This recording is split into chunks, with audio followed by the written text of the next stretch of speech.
বিএনপির ভারপ্রাপ্ত চেয়ারম্যান তারেক রহমান বলেছেন, আজকের পর থেকে আমাকে কেউ দেশনায়ক, রাষ্ট্রনায়ক বলবেন না। একজন সহকর্মী হিসেবে ও আপনাদের নেতা হিসেবে আমার অনুরোধ রইল, দয়া করে আমার নামের সঙ্গে আজকের পর থেকে দেশনায়ক, রাষ্ট্রনায়ক শব্দ ব্যবহার করবেন না। গতকাল রাজধানীর কাকরাইলের ইনস্টিটিউশন অব ডিপ্লোমা ইঞ্জিনিয়ার্স মিলনায়তনে রাষ্ট্র কাঠামো মেরামতের ৩১ দফা ও জনসম্পৃক্তি শীর্ষক কর্মশালায় ভিডিও কনফারেন্সে যুক্ত হয়ে এসব কথা বলেন তারেক রহমান। তারেক রহমান তার বক্তব্যে ৩১ দফা, বাংলাদেশের ভবিষ্যৎ শাসন, বেকারত্ব দূর করা সহ নানা বিষয়ে আলোচনা করেন। তিনি বলেন, বাংলাদেশের গার্মেন্ট ও রেমিটেন্স শিল্পের বাইরে নতুন কর্মমুখর সেক্টর তৈরি করার সুযোগ ও সম্ভাবনা রয়েছে। আউটসোর্সিংয়ে অধিকাংশ মানুষ যেন বেশি যুক্ত হতে পারে, সরকারিভাবে আমরা তা এনকারেজ করব।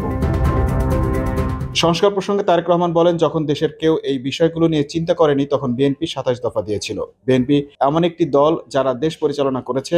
আমরা হয়তো অনেক কিছু করতে পারিনি, হয়তো অনেক কিছু করেছি। এ সময় তিনি বিএনপির প্রতিষ্ঠাতা জিয়াউর রহমানের সরকারের অবদান ও সিদ্ধান্তের কথা উল্লেখ করেন। তিনি ৩১ দফাকে প্রান্তিক পর্যায়ে নিয়ে যাওয়ার জন্য নেতাকর্মীদের প্রতি আহ্বান জানান। গ্রাম পর্যায়ে ৩১ দফা নিয়ে উঠান বৈঠক করার আহ্বান জানান বিএনপির এই শীর্ষ নেতা।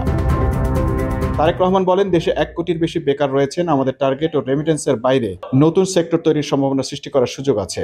আমরা ইনশাআল্লাহ চেষ্টা করব, অতি দ্রুত না পারলেও অধিকাংশ সমস্যা কমিয়ে আনতে সক্ষম হব। তবে রাতারাতি সব হবে না।